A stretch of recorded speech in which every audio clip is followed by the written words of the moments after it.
Shalom, selamat pagi, selamat datang di Renungan Harian Toraya, Kamis 29 Agustus 2024. Sebelum masuk di Renungan Harian Toraya, mari kita berdoa. Bapa, dalam nama Tuhan Yesus, tak henti-hentinya kami mengucap syukur Tuhan. Hari ini kami akan baca firman-Mu.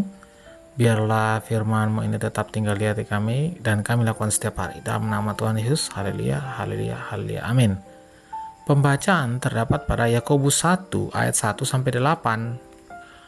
Yakobus 1 ayat 1 sampai 8. Salam dari Yakobus hamba Allah dan Tuhan Yesus Kristus kepada kedua belas suku di perantauan, iman dan hikmat. Saudara-saudaraku, anggaplah sebagai suatu kebahagiaan apabila kamu jatuh ke dalam berbagai-bagai pencobaan, sebab kamu tahu bahwa ujian terhadap imanmu itu menghasilkan ketekunan, dan biarkanlah ketekunan itu memperoleh buah yang matang, supaya kamu menjadi sempurna dan utuh dan tak kekurangan suatu apapun.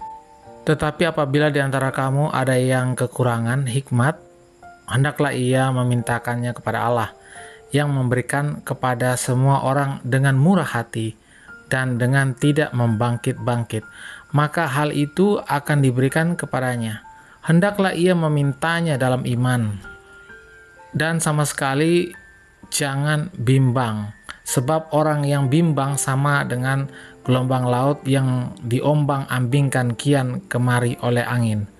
Orang yang demikian janganlah mengira bahwa ia akan menerima suatu dari Tuhan, sebab orang yang mendua hati tidak akan tenang dalam hidupnya. Amin, firman Tuhan. Tema hari ini adalah jangan ada yang tertinggal.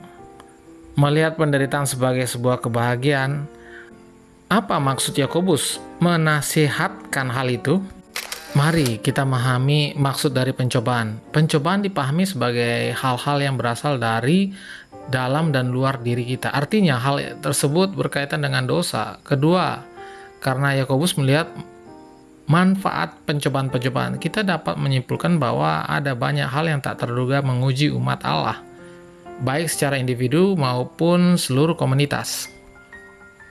Lebih jauh, Yakobus melihat bahwa bukannya kita menerima begitu saja pencobaan, melainkan tentang cara menghadapinya. Menurutnya, mereka yang bertahan akan menang dalam perjalanan itu. Allah meneguhkan hati, mendewasakan, sempurna, dan mengaruniakan hikmat. Ayat yang kedua sampai 8. Mari kita menilik bagian kedua yang tidak kalah penting dalam bacaan ini, yaitu ayat kelima. Apabila di antara kamu ada yang kurang berhikmat, hendaklah ia memintanya kepada Allah. Terhadap nasihatnya pada bagian sebelumnya, tampaknya Yakobus menyadari bahwa akan sulit melihat pencobaan dalam kebahagiaan. Karena itu ia menyampaikan nasihat sebagaimana kita temukan dalam ayat 5-8. Kata kurang pada ayat 5 dapat diartikan tidak memenuhi standar. Jawaban Yakobus pada orang yang tidak memenuhi standar itu adalah meminta kepada Allah.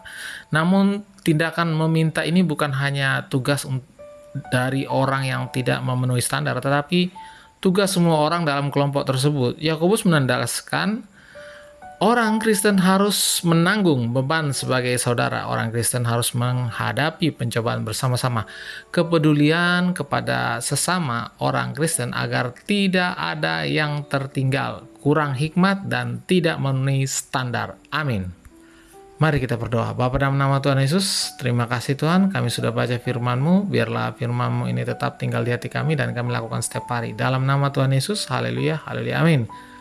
Selamat pagi, selamat beraktivitas, Tuhan Yesus memberkati. Amin.